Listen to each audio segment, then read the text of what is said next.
Un matin, j'étais vraiment en retard pour le travail à la base et bien sûr, ma superviseuse avait une clé de ma chambre de dortoir. Elle est entrée, pensant me surprendre en train de dormir, mais au lieu de cela, elle m'a trouvé inconscient par terre. Alors que les médecins et les infirmières se tenaient autour de moi, cela a commencé à ressembler à une scène de film ou de série télé. Ma vision commençait à se décaler, à aller à gauche puis à droite, et tout devenait flou, ça ne semblait pas réel. Et puis, une voix à ma gauche m'a dit « L'air va monter dans ton bras, ça va être très douloureux, mais tout ira bien. » J'ai essayé de tourner ma tête à gauche, mais je n'ai vu personne. C'est alors que j'ai vu l'écran de mon moniteur devenir plat. À ce moment-là, en voyant mon propre tracé devenir une ligne droite, j'ai commencé à m'élever. C'était la sensation la plus incroyable que j'ai jamais ressentie. C'était une sensation de pur bonheur, un amour qui m'entourait, m'enveloppait. Je m'appelle Chase Skyler Deo et j'ai grandi à Orlando, en Floride. Mes grands-parents m'ont adopté dès ma naissance. Ma mère m'a eu trop jeune, à 17 ans, et mon père biologique ne voulait pas être impliqué. Heureusement, mes grands-parents avaient déjà adopté plusieurs enfants, j'ai donc 2 sœurs coréennes, un frère coréen et un frère noir. On ne réalise pas que tes grands-parents t'ont adopté et que tes parents sont différents jusqu'à ce que tu ailles à l'école et que les gens commencent à remarquer que tu ne ressembles pas à tes frères et sœurs. On allait manger au restaurant et les gens nous demandaient à quelle église on allait, car il était difficile de comprendre comment ces enfants aux apparences si différentes pouvaient faire partie de la même famille. On sortait d'un vieux bus Tropic Traveler et on avait une enfance incroyable. En 7e, j'ai eu l'occasion de rejoindre un programme militaire pour collégiens et je me suis précipité pour m'inscrire. J'étais l'un des premiers volontaires. Mon grand-père a servi dans l'armée et mon arrière-grand-père dans la marine, il y avait donc toujours quelque chose en moi qui me disait que c'était ce que je devais faire. Ce n'était pas une contrainte, j'étais vraiment excité à l'idée de défendre mon pays. Dès que j'ai eu 17 ans, je me suis engagé dans l'Air Force, car mon père, qui avait servi dans l'armée, m'a dit « Si tu veux t'engager dans une branche, tu t'engages dans l'Air Force », parce que je pense qu'il est un peu jaloux de la façon dont les choses se passent dans l'Air Force. En tant que parent, tu veux ce qu'il y a de mieux pour tes enfants. J'ai donc rejoint l'Air Force et, après l'entraînement de base, j'ai été formé comme instructeur SERE, Survival, Évasion, Résistance, and Escape. Le travail d'un instructeur SERE est de connaître les terrains des pilotes, puis de les entraîner à survivre en cas de crash ou d'accident.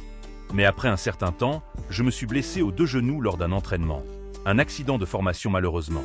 Ce n'était pas grave, mais ça m'a coûté la possibilité de poursuivre mon métier.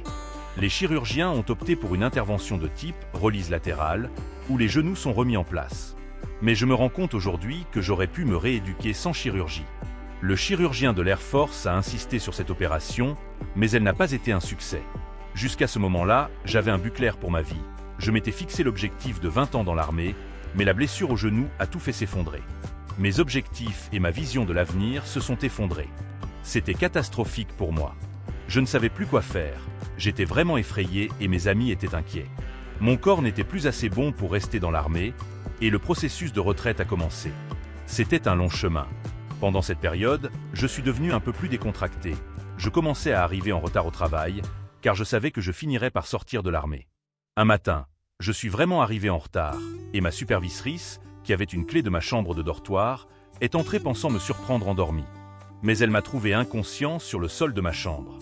Elle m'a emmené à l'hôpital de la base aérienne de l'Anglais, où on m'a branché à tous les appareils possibles, et ils ont fait des analyses pour comprendre pourquoi j'étais inconscient. Ils n'ont trouvé aucune explication. J'étais jeune et en pleine forme, il n'y avait aucune raison que je sois inconscient. Ils ont vérifié tout ce qu'un médecin devait vérifier, comme les drogues ou l'alcool, mais à l'époque, je n'avais jamais touché à la drogue, et je n'en ai jamais pris. Ils n'ont pas compris pourquoi j'étais inconscient. Une infirmière m'a dit qu'ils allaient faire une dernière batterie de tests, une radiographie, et que si rien n'était trouvé, ils me renverraient chez moi. Mais au moment où elle a manipulé mon 4 et est sortie de la pièce, tout a changé. J'ai entendu une alarme et c'était comme dans un film. C'était comme une scène de film ou de série télé où les alarmes se déclenchent et ma vision commence à se décaler. À gauche puis à droite, les choses deviennent floues et ça ne ressemblait pas du tout à la réalité. Les infirmières et les médecins se précipitent dans la pièce, presque en courant contre le mur tellement ils arrivent vite, alors que l'alarme se fait entendre. À ce moment-là, je savais qu'il y avait un problème sérieux. Les médecins et les infirmières se tiennent autour de moi, en train de s'occuper de mon corps, et quelqu'un s'assoit à ma gauche, me caressant le bras en me disant que tout allait bien se passer. Alors que l'alarme retentit et que l'on entendait l'angoisse dans les voix des médecins, j'étais parfaitement conscient qu'ils savaient qu'il y avait un problème. Puis la voix à ma gauche m'a dit « L'air va monter dans ton bras, ça va être très douloureux, mais tout ira bien. » La douleur qui montait dans mon bras, la meilleure façon que je pourrais décrire ça, C'était comme une balle en argent, une énorme balle. C'était comme si quelque chose de bien plus grand que nécessaire circulait à travers ma veine. Une douleur telle qu'on pouvait presque sentir chaque centimètre, chaque pouce du trajet qu'elle faisait. C'était comme un train se dirigeant vers mon cœur. Je me souviens de ma jambe droite qui s'est levée, presque instinctivement, en réaction à cette douleur, alors que les médecins et infirmières étaient au-dessus de moi. Mais la voix calme à ma gauche était si rassurante, me caressant le bras, et à ce moment-là, étant militaire, je me disais probablement que je n'aurais pas voulu qu'un homme me touche comme ça. Tu sais, je n'aurais jamais accepté à ce moment-là. Mais c'était tellement calme et réconfortant d'avoir quelqu'un à ma gauche, me disant que tout allait bien se passer. C'était une sensation étrange de me sentir si calme tout en éprouvant autant de douleur. Ce qui était vraiment déroutant. Alors que les infirmières et les médecins s'agitaient autour de moi, je pouvais entendre si clairement la voix calme à ma gauche. Finalement, après avoir essayé sans cesse de regarder à ma gauche, je l'ai fait.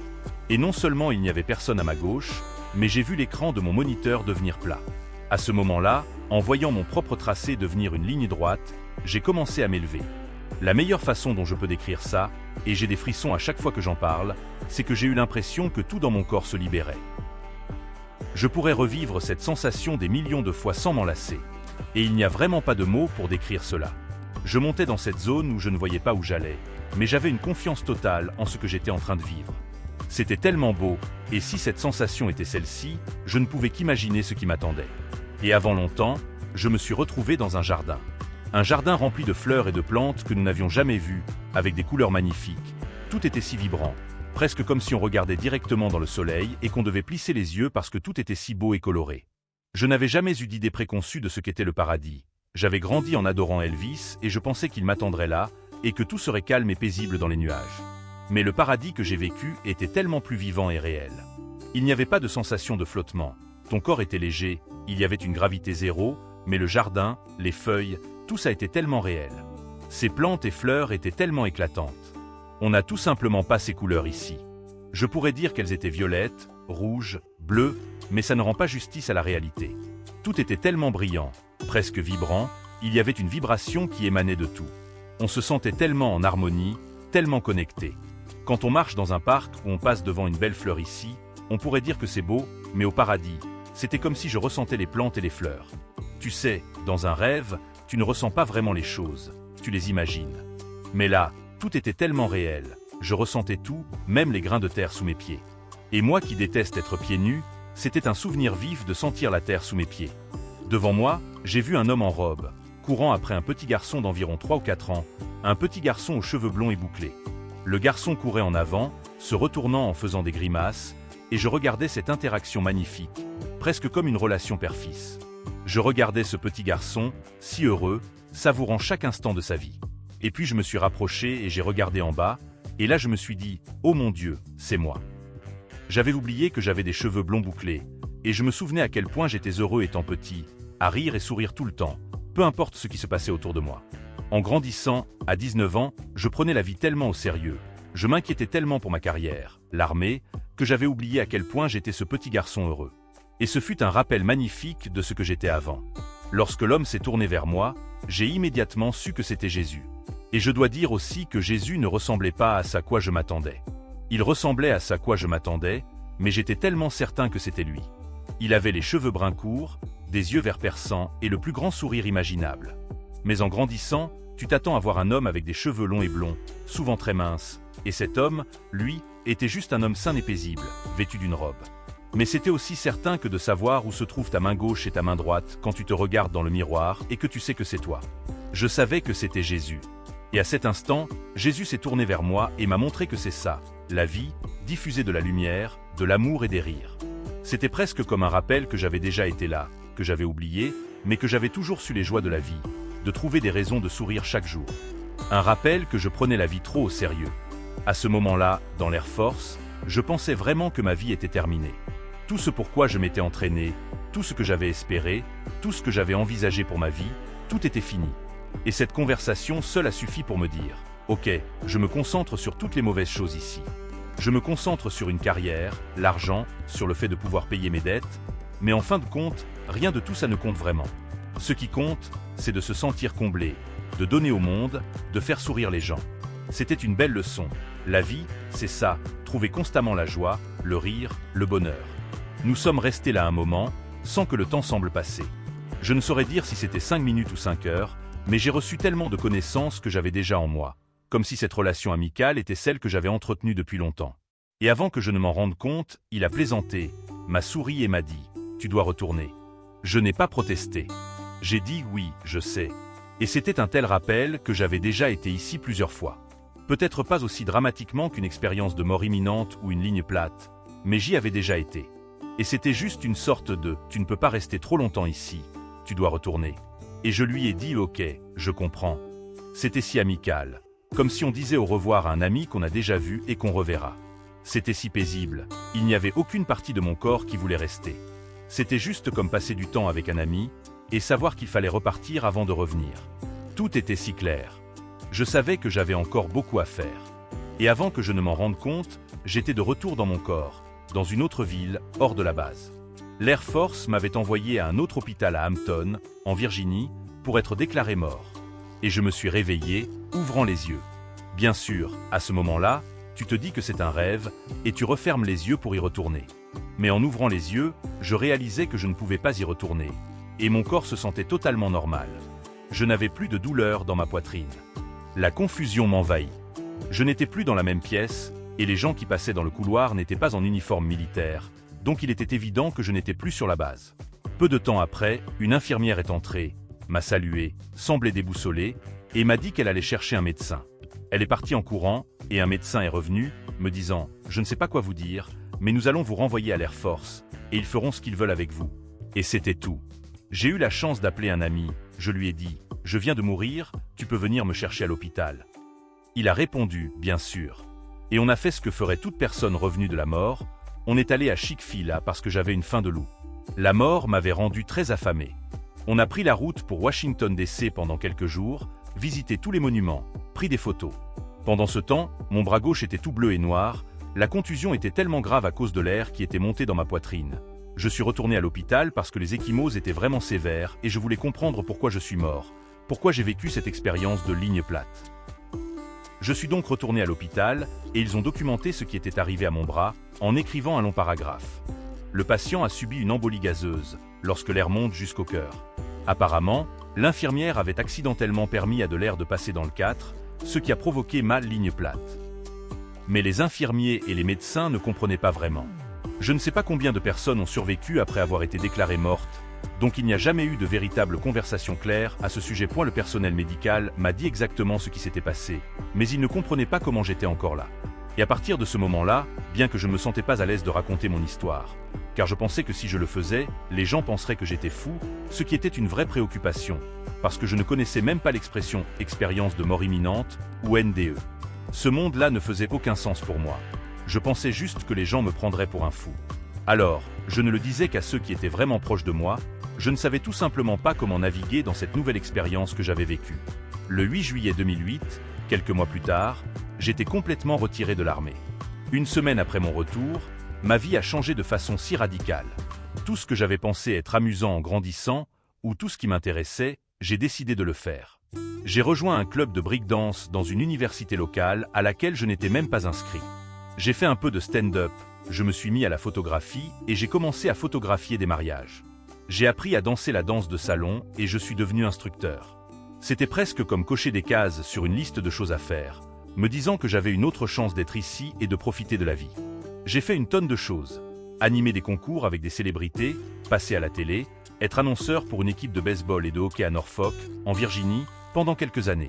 Je voulais tellement faire des choses qui me rendaient heureux et répandre la lumière, les rires et l'amour qu'on m'avait dit de continuer à partager. Mais il y avait une partie de moi qui disait « Non, il est temps de grandir. Tu dois maintenant obtenir un vrai travail. » Alors, j'ai pris un poste dans une station de radio, un travail très corporate. Et j'ai fait ça pendant plusieurs années. C'était satisfaisant.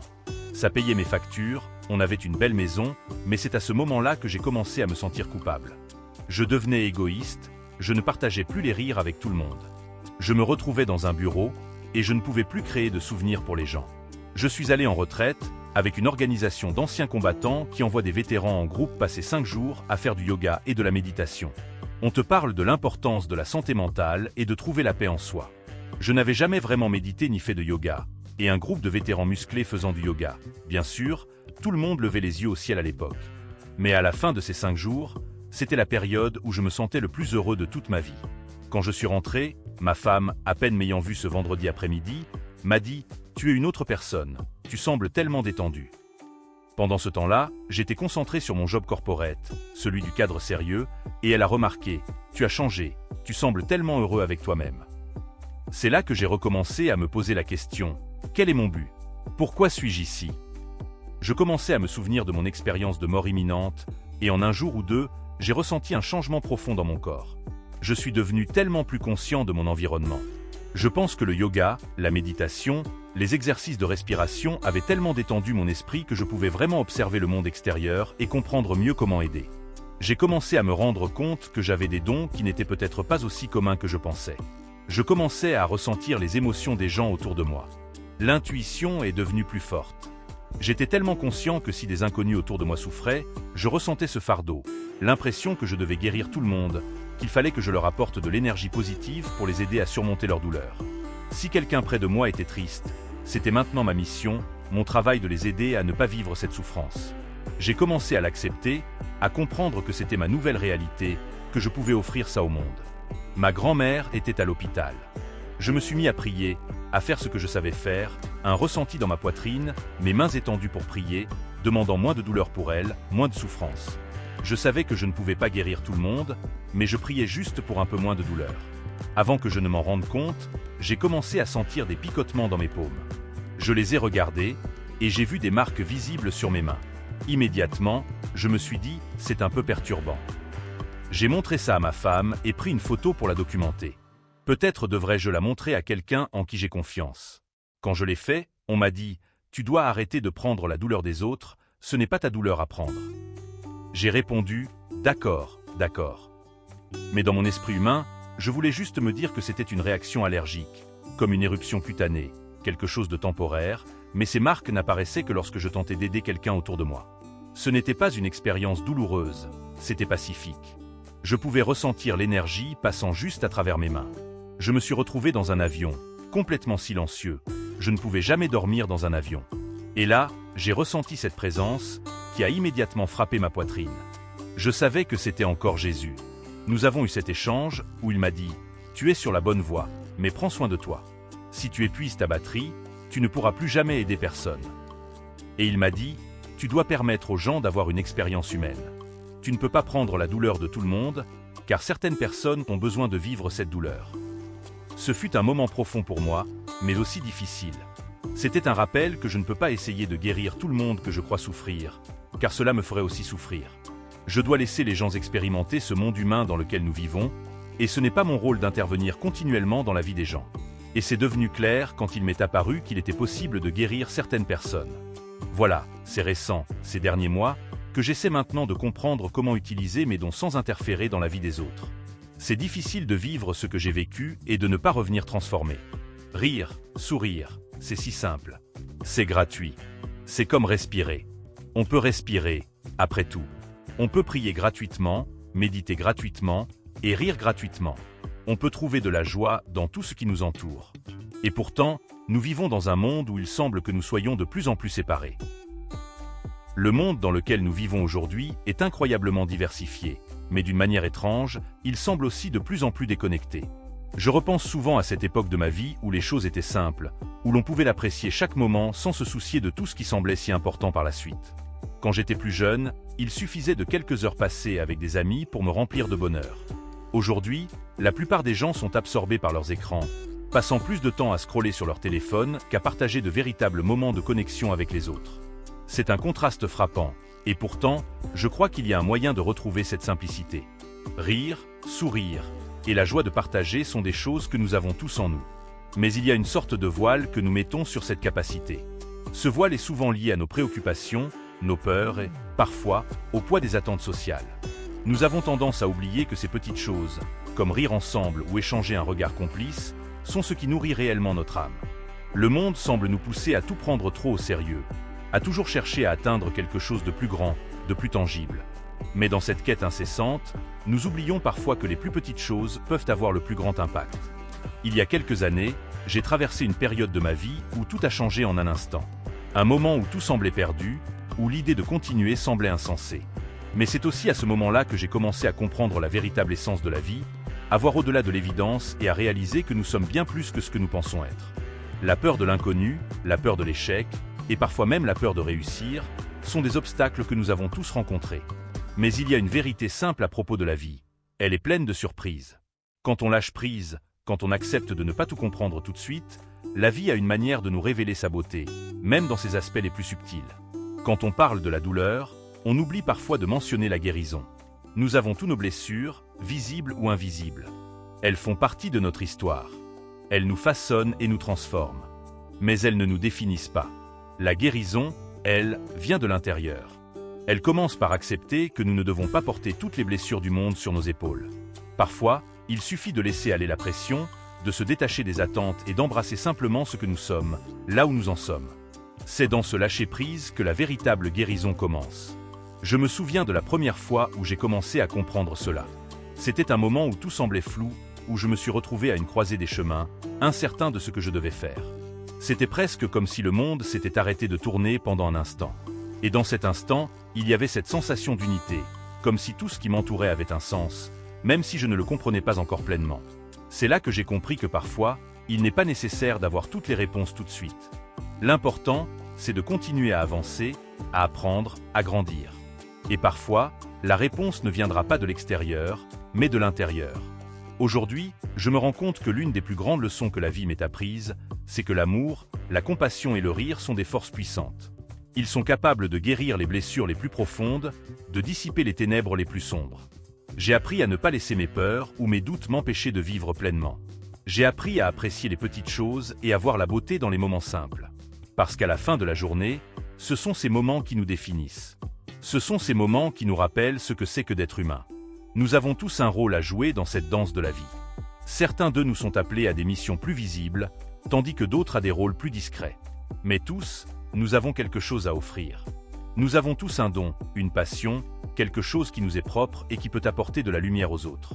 La clé est de le reconnaître, de l'accepter et de l'utiliser. Ne laissez pas le monde vous dire que ce que vous avez à offrir n'est pas assez. Parce qu'en réalité, tout ce que vous avez est exactement ce dont ce monde a besoin. Il y a une force collective dans le partage. Quand nous nous permettons de rire, de sourire et d'aimer sans réserve, nous créons un environnement dans lequel la guérison peut se produire. Les liens que nous formons avec les autres, même ceux qui sont éphémères, peuvent avoir un impact profond. Chaque interaction est une opportunité de semer une graine de positivité, une graine qui peut grandir et se propager de manière inattendue. C'est pourquoi je crois profondément que l'une des plus grandes choses que nous puissions faire dans cette vie, c'est d'être là pour les autres. Non pas en cherchant à les sauver ou à résoudre tous leurs problèmes, mais simplement en offrant un peu de lumière dans leurs ténèbres. En étant là, en écoutant, en souriant, en offrant notre compassion sans jugement. Nous ne savons jamais l'impact que cela peut avoir sur quelqu'un. Nous ne savons jamais quand nos mots, nos gestes, ou même notre simple présence peuvent faire toute la différence dans la vie d'une autre personne. Il est fascinant de voir à quel point notre perception du monde peut changer lorsque nous décidons de vivre pleinement. Il y a un calme, presque une sagesse, qui vient avec l'acceptation. Accepter ce que nous ne pouvons pas contrôler. Accepter que tout ne sera pas toujours parfait, mais que chaque instant a quelque chose à offrir. Et c'est dans ce lâcher-prise, dans cette ouverture, que la magie opère. Lorsque nous cessons de nous battre contre le courant, lorsque nous nous permettons d'aller là où la vie nous mène, nous découvrons une paix profonde, une paix qui vient de l'intérieur. Je me souviens de moments où la vie semblait si lourde, où les défis paraissaient insurmontables. Mais chaque fois que je me suis retrouvé dans une situation où je me sentais perdu, il y avait toujours quelque chose qui me poussait à avancer. Peut-être était-ce une conversation anodine avec un inconnu, un sourire partagé dans la rue, ou simplement un moment de calme où je pouvais respirer et me recentrer. Ces petites choses m'ont appris que la véritable force ne réside pas dans la confrontation, mais dans l'acceptation et la patience. Il y a des jours où les nuages semblent trop épais pour qu'on puisse voir le soleil, mais même derrière eux, le soleil brille toujours. C'est une question de perspective. Nous vivons tous des périodes sombres, des moments où l'on doute de soi-même et de ses capacités. Mais c'est précisément dans ces moments que nous avons l'opportunité de nous réinventer. Chaque défi, chaque obstacle que nous rencontrons est en réalité une opportunité déguisée. Une chance d'apprendre, de grandir et de devenir plus fort. La vie nous met au défi, non pas pour nous briser, mais pour nous forger. C'est un processus, une évolution, une transformation qui se fait à chaque étape. Ce que nous vivons aujourd'hui ne détermine pas ce que nous serons demain. Ce n'est pas la fin, c'est simplement un moment dans notre histoire. C'est pourquoi il est essentiel de ne pas se laisser définir par nos épreuves. Oui, elles nous façonnent, elles nous influencent, mais elles ne nous définissent pas. Nous avons le pouvoir de nous réinventer à tout moment. Nous avons le pouvoir de changer notre trajectoire, d'apporter de la lumière même dans les moments les plus sombres. Il y a quelque chose de profondément libérateur à comprendre cela. Quand on réalise que nous avons ce pouvoir de transformation, cela nous donne une nouvelle énergie, une nouvelle perspective sur la vie. Il y a une grande beauté dans le fait d'accepter que tout est impermanent. Tout passe, que ce soit les bons moments comme les mauvais. C'est dans cette impermanence que nous pouvons vraiment apprécier ce que nous avons maintenant. Nous passons souvent à côté des petites merveilles de la vie en étant trop préoccupés par ce qui vient ensuite. Mais quand on arrête de courir après le futur et qu'on se concentre sur l'instant présent, on découvre une richesse insoupçonnée. Un sourire, un éclat de rire, un moment de silence partagé avec quelqu'un que l'on aime. Ce sont ces moments qui, au fond, comptent le plus. Ce sont ces moments qui remplissent notre cœur et donnent un sens à notre existence. Quand je repense à ces moments où j'ai eu l'impression d'avoir touché le fond, je me rends compte que c'est là que la véritable croissance se produit. Ce sont nos blessures qui nous permettent de nous relever plus forts, plus sages. Ce sont nos erreurs qui nous enseignent les plus grandes leçons. La vie ne consiste pas à éviter les difficultés, mais à les traverser avec courage et résilience. Chaque étape, chaque difficulté, est une pierre de plus à l'édifice de notre vie. Nous devenons ce que nous avons vécu, mais aussi ce que nous choisissons de devenir. Je crois profondément que chacun de nous a une mission, une raison d'être ici. Ce n'est pas nécessairement quelque chose de grand ou de spectaculaire aux yeux du monde. Parfois, la mission la plus importante est simplement d'être là pour les autres, d'offrir un peu de réconfort, un peu de lumière dans l'obscurité. Nous avons tous des talents, des dons qui, même s'ils semblent petits à première vue, peuvent avoir un impact profond sur ceux qui nous entourent. Parfois, il suffit d'un geste simple, d'une parole bienveillante, pour changer la journée de quelqu'un, pour lui redonner espoir. Cela me fait penser à l'importance de la communauté. Nous ne sommes pas faits pour vivre isolés, séparés les uns des autres. Nous avons besoin des autres pour grandir, pour évoluer. La force réside dans l'unité, dans la capacité à se soutenir mutuellement. Et cela commence par nous-mêmes. Il est essentiel de nourrir notre propre bien-être, de prendre soin de notre corps, de notre esprit, pour pouvoir être présent pour les autres. L'amour, la bienveillance et le soutien sont des énergies puissantes. Et lorsque nous choisissons de les partager, elles se multiplient. Ce que l'on donne revient toujours d'une manière ou d'une autre. Je vous encourage à prendre un moment, juste pour vous. Fermez les yeux et respirez profondément. Ressentez la gratitude pour tout ce que vous avez, pour tout ce que vous êtes. Remarquez les petites choses autour de vous, ces détails que nous négligeons souvent. Chaque instant est précieux. La vie ne se mesure pas en grandes réalisations ou en possessions matérielles. Elle se mesure en moments, en expériences, en relations. Ce sont ces moments qui, à la fin, comptent le plus. C'est ce qui fait que tout cela en vaut la peine. Et même si le chemin peut parfois sembler incertain, il y a une certitude, nous ne marchons jamais seuls. Chacun de nous a un but, un chemin à suivre. Et chaque jour, nous avons l'opportunité de faire un pas de plus vers ce but, tout en partageant un peu de notre lumière avec ceux qui croisent notre route. Parce qu'à la fin de tout, ce qui restera, c'est l'amour que nous avons donné, les sourires que nous avons partagés, et la manière dont nous avons fait briller la vie des autres. Alors, je vous invite à réfléchir sur tout cela. Qu'est-ce qui vous fait sourire aujourd'hui ? Quelles petites choses pouvez-vous faire pour apporter un peu de lumière dans votre propre vie et dans celle des autres ? Parce qu'à la fin, je crois que c'est ça, le vrai sens de la vie. Trouver la joie, partager cette joie, et permettre à cette joie de guérir ce qui a été brisé, en nous et autour de nous. La vie est un cadeau, un voyage, et tout ce que nous avons à faire, c'est de l'apprécier pleinement, de rire, d'aimer, et de continuer à apprendre et à évoluer à chaque étape. Aujourd'hui, les enfants sont tous séparés les uns des autres, absorbés par leur téléphone, et c'est difficile à voir. Pour moi, sourire, rire et être proche des gens, c'est ce qui constitue, à mon avis, le meilleur remède pour nous tous. Mon point de vue, c'est que nous sommes tous ici pour servir un but bien précis. Et ce n'est pas parce qu'un but de vie n'est pas grandiose ou sacré qu'il est moins important. Nous sommes faits pour avoir des objectifs différents, des personnalités uniques, tout comme les empreintes digitales qui sont toutes distinctes. Mais pour ma part, mon but est d'apprendre et d'évoluer sans cesse. Quand on est enfant, comme ce petit garçon que j'ai vu au ciel, on absorbe tout, on apprend constamment, et on vit tout avec cette vision où tout est merveilleux. On n'a pas encore les contraintes et le stress des adultes. C'est pour ça que j'essaie de faire de même aujourd'hui, d'apprendre continuellement, en restant à l'école, en obtenant des diplômes en médecine alternative, en obtenant un diplôme en ministère. Et après cela, je retourne à l'école encore une fois. Je crois que tant que nous continuons d'apprendre, nous pouvons laisser le monde dans un meilleur état. Et tant que nous apprenons de l'histoire et de nos erreurs passées, je pense que nous sommes sur la bonne voie.